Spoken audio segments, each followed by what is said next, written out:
Hi, welcome to HardReset.Info channel viewers.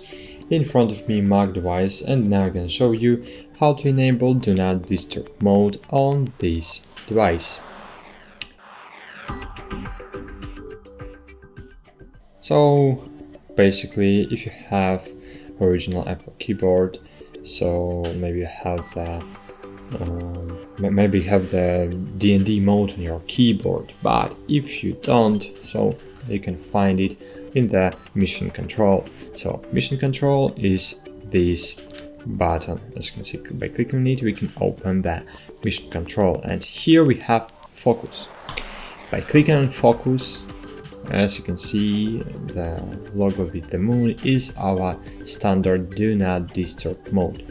We can enable it for 1 hour until tomorrow morning, or until you disable it.